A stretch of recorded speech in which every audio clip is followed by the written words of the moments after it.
সুপ্রিয় দর্শক, এই মুহূর্তের সবথেকে বড় খবর। দর্শক, আবারও সুপ্রিম কোর্টে বিরাট জয় পেল তৃণমূলের second in command Abhishek Bandyopadhyay. যা নিয়ে রাজনৈতিক মহলে শুরু হয়েছে নানান রকম জল্পনা এবং কল্পনা। দর্শক, আপনারা জানেন রাজ্য সরকারের একাধিক মামলা বা দুর্নীতির মামলা কিন্তু সুপ্রিম কোর্টে চলছে, আর সেই সমস্ত মামলাতে একের পর এক সুপ্রিম কোর্টে কিন্তু স্বস্তি পাচ্ছে তৃণমূল কংগ্রেস। এই নিয়ে সুপ্রিম কোর্টের প্রধান বিচারপতির ভূমিকা নিয়ে কিন্তু প্রশ্ন উঠেছে অনেক মামলার ক্ষেত্রেই। সবচেয়ে গুরুত্বপূর্ণ হচ্ছে ডিএ মামলা। এই ডিএ মামলা কিভাবে সুপ্রিম কোর্টে দীর্ঘদিন পিছিয়ে যায় তা নিয়ে প্রশ্ন তুলেছিল সরকারি কর্মচারীরা। এরপরই আপনারা জানেন যে লোকসভা নির্বাচন চলাকালীন কলকাতা হাইকোর্টের একটি মাত্র রায়ে আমাদের রাজ্যের 25 থেকে 26,000 যোগ্য অযোগ্য শিক্ষক শিক্ষিকার চাকরি বাতিল হয়ে যায় এবং কলকাতা হাইকোর্টকে মুখ্যমন্ত্রী মমতা বন্দ্যোপাধ্যায় এক কথায় কলকাতা হাইকোর্টের বিচারপতিদেরকে একেবারে বেনজির ভাষায় আক্রমণ করেন এবং বিজেপির বিচারালয় বলেও তিনি কটাক্ষ করেন। তারপরই কলকাতা হাইকোর্টের সেই রায়কে চ্যালেঞ্জ করে মুখ্যমন্ত্রী মমতা বন্দ্যোপাধ্যায় সুপ্রিম কোর্টের দ্বারস্থ হয়। এরপরই সুপ্রিম কোর্টের প্রধান বিচারপতির নেতৃত্বাধীন ডিভিশন বেঞ্চ বা ডিওয়াই চন্দ্রচূড়ের বেঞ্চ আপনারা জানেন কলকাতা হাইকোর্টের যে রায় সেই রায়ে কিন্তু স্থগিতাদেশ দিয়ে দেয়। এতে লোকসভা নির্বাচন চলাকালীন তৃণমূল কংগ্রেস প্রচুর স্বস্তি পায় এবং সেই মামলা এখনও সুপ্রিম কোর্টে চলছে, সেই মামলাকে কিন্তু পিছিয়ে দেওয়া হচ্ছে।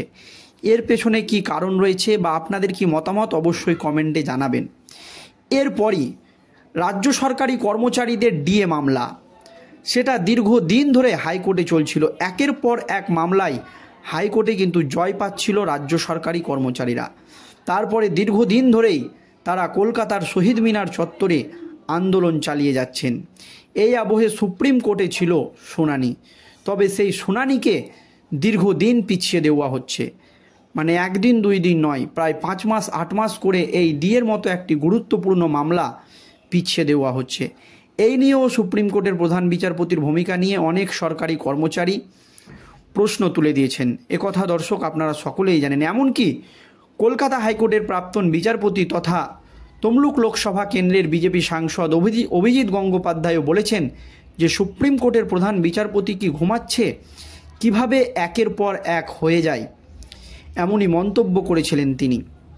এরপরই আরও একটি মামলা নিয়ে প্রধান বিচারপতির যে নির্দেশ তাকে খারিজ করে দিয়েছেন প্রধানমন্ত্রী নরেন্দ্র মোদী। কি মামলা সেটাও আপনাদেরকে জানাবো দর্শক। তবে আর্থিক তরচুপের মামলায় ইডির জারি করা সমনকে চ্যালেঞ্জ করে সুপ্রিম কোর্টে তৃণমূল সাংসদ অভিষেক বন্দ্যোপাধ্যায় গিয়েছিল।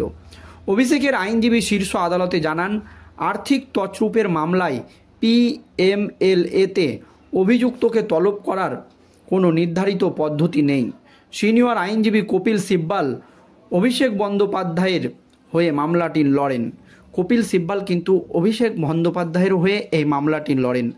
তার সওয়াল, অভিযুক্তকে তলব করার জন্য আইনি দ্বারা প্রতিষ্ঠিত একটি পদ্ধতি থাকতে হবে, কিন্তু তা নেই। বিচারপতি বেলায়েম ত্রিবেদী এবং সতীশ চন্দ্র শর্মার ডিভিশন বেঞ্চে এই মামলা ওঠে। সেখানে কপিল সিব্বাল বলেন, পিএমএলএতে কোনো পদ্ধতি নেই, এই পদ্ধতির অভাব একটি পদ্ধতিতে পরিণত হয়েছে। কোনো পিএমএলএতে সাক্ষী বা অভিযুক্তকে তলব করার কোনো পদ্ধতিই নেই।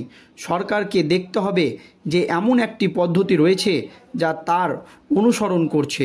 সরকারকে প্রমাণ করতে হবে সেই পদ্ধতি আইনসিদ্ধ এবং যুক্তিসম্মত। সিব্বাল বলেন, এনফোর্সমেন্ট ডিরেক্টরে বা ইডি চাইলে কোনো ব্যক্তিকে কোনো জায়গায় তলব করতে পারে কি না, এটা কিন্তু মৌলিক অধিকার হরণের শামিল। সিব্বাল বলেন, 5 বিচারপতির বেঞ্চ গঠন করে এটা নিয়ে বিবেচনা করা দরকার। কলকাতায় ইডির পূর্বাঞ্চলীয় অফিস থাকা সত্ত্বেও কেন অভিষেককে দিল্লিতে তলব করা হচ্ছে তা জানতে চান অভিষেক ব্যানার্জির আইনজীবী কপিল সিব্বাল। দর্শক, আর দিল্লিতে ডেকে নয়, প্রয়োজনে কলকাতাতেই জেরা করতে হবে ইডি এবং ইনফরমেন্ট ডিরেক্টরে। কিন্তু কাকে? তিনি আর কেউ নয়, তৃণমূল কংগ্রেসের সাধারণ সম্পাদক তথা ডায়মন্ড হারবারের সাংসদ অভিষেক বন্দ্যোপাধ্যায়কে। আরও একবার ইডির বিরুদ্ধে আইনি লড়াইয়ের বড় জয় হলো অভিষেকের, মনে করছে অনেকেই। মঙ্গলবার অন্তর্বর্তী রায়ে এই বিষয়ে সাফ জানিয়ে দিল সুপ্রিম কোর্ট। একই নীতি প্রযোজ্য হবে অভিষেকের স্ত্রী রোজিরা বন্দ্যোপাধ্যায়ের ক্ষেত্রেও, জানিয়ে দিল সুপ্রিম কোর্ট।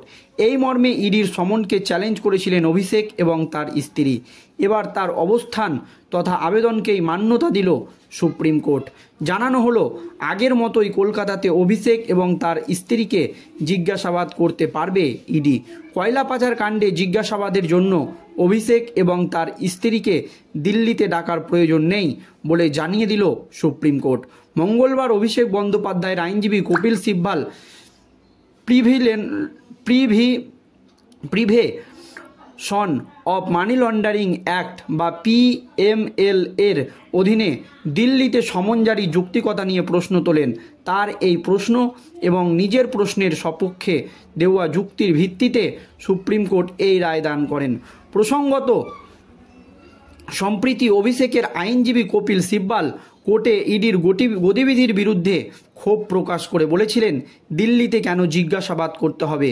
তিনি জানিয়েছিলেন, কলকাতায় জিজ্ঞাসাবাদের ক্ষেত্রে কোনো কুসংস্কার কাজ করছে ইডির। অভিষেক অভিযুক্ত নাকি সাক্ষী, কী হিসাবে তাকে জিজ্ঞাসাবাদ করা হচ্ছে তাও কেন ইডি স্পষ্ট করছে না।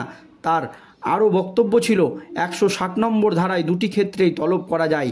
আমি তদন্তে সব রকম সহযোগিতা করতে প্রস্তুত, কিন্তু কাল আমার কোনো স্টেটমেন্ট আমার বিরুদ্ধে ব্যবহার করা হতে পারে।